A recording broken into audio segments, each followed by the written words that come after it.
If you're wanting to develop the ability to play bebop lines over blues or any other bebop tune, stick around. I'm going to show you how, just by practicing some simple jazz patterns, you can create fantastic sounding bebop solos. So we're going to take a look at a bunch of patterns, how I practice them, all over the chord of C7. At the end of this video, we're also going to do a blues where I show you how to incorporate these patterns. Of course, you will need to have practiced this vocabulary over F7 and also G7.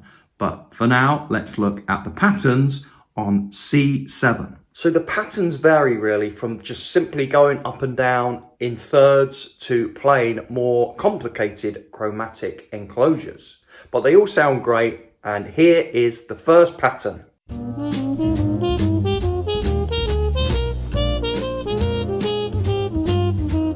So practicing this way is really going to develop that ear finger coordination and also that ability just to play through that C7 in an authentic way. Remember to also practice it in F7 and G7 if you want to apply this vocabulary to the blues that we'll be doing at the end of the lesson. Okay, we're still going up in thirds, but with a slight little tweak. Let's check this one out.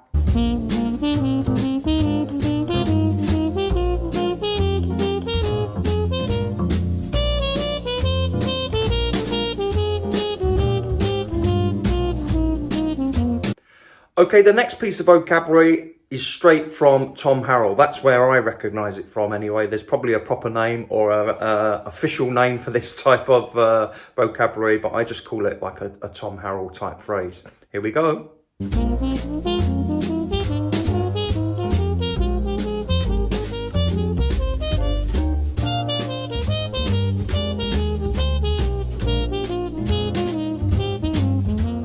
Okay, so the next couple of pieces of vocabulary I've taken straight from Clifford Brown. So Clifford was fantastic at targeting notes in a chromatic way. So targeting the chord notes.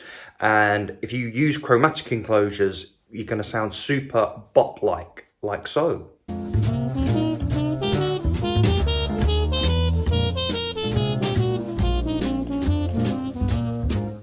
Something else Clifford does is targeting chord notes, but just with a two-note enclosure where he's diatonically above and chromatically from below.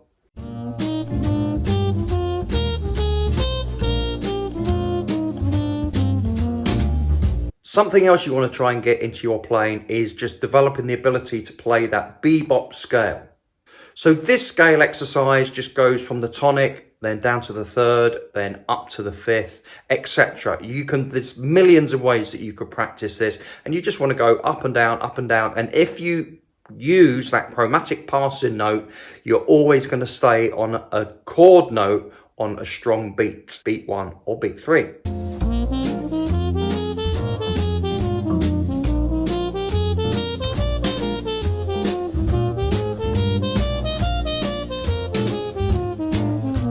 And of course, remember, you want to be practicing that type of thing on the F7 and also the G7 if you want to do the blues. By the way, my Patreon members and my coaching program members get all of the resources. I've done a couple of backing tracks and they'll get the PDF resource for this in B-flat pitch, concert pitch, bass clef and E-flat pitch. Okay, the next piece of vocabulary, again, it's probably got some type of technical name or term, but I was first aware of this many years ago when I bought a Fats Navarro transcription book. And check it out.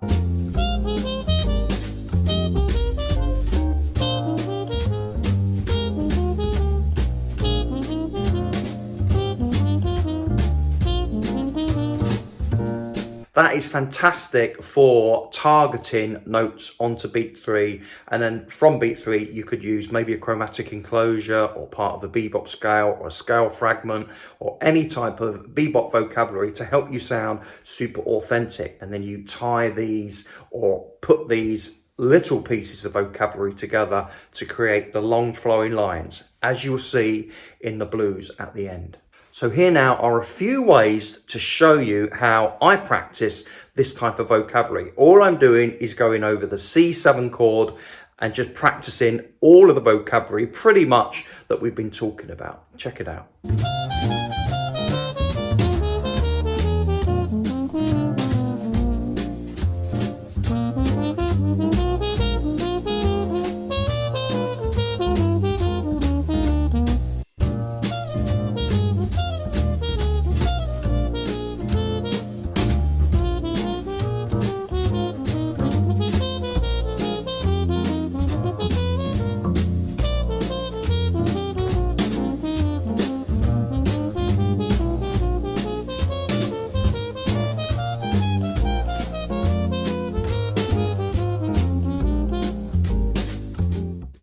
Now, if you can do that, of course, on C7, F7, G7, you will then be able to start applying this vocabulary to a simple blues.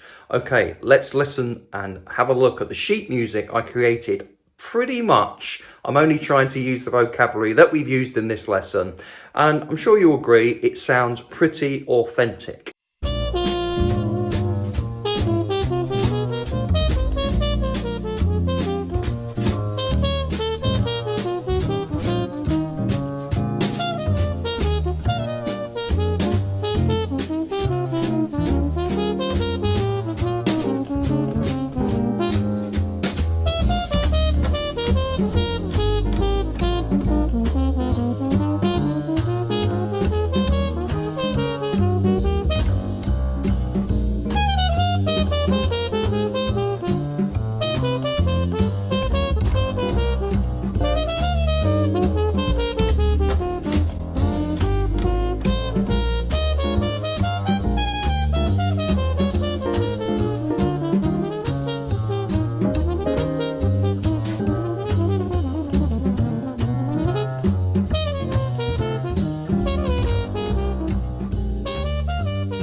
So I hope you've enjoyed this video, guys. Hope it's given you some value. Remember, you can get these resources if you want to check out the Patreon or check out my coaching program. If not, please give it a like, give it a comment. Of course, comment on anything that you might want me to cover with my approach on jazz improvisation. Thanks for watching and see you again soon. Bye for now.